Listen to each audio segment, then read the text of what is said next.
Jolly walked into a fancy clothing store wearing simple, worn-out clothes.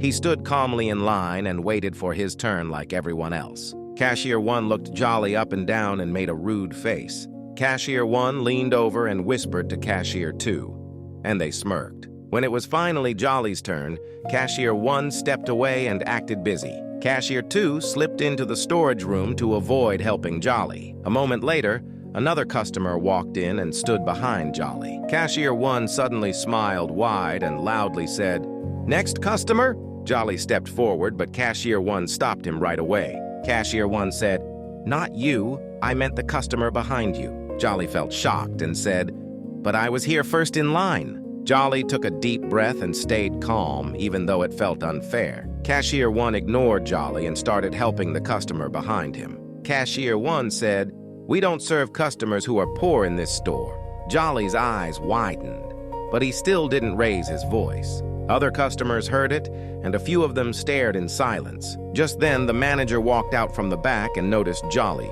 The manager stopped instantly because they recognized him right away. The manager hurried over and said, "Jolly, you're here."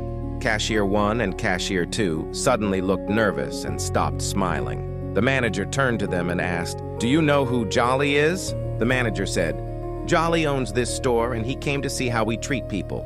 Cashier 1 started stammering and said, "I'm sorry, I didn't know." Jolly looked at them and said, "That's exactly why this is a problem." Jolly said, "Respect should never depend on clothes, money, or looks." Jolly said, "If you treat people badly, you don't belong here." Jolly told the manager, "Please ask them to leave the store today."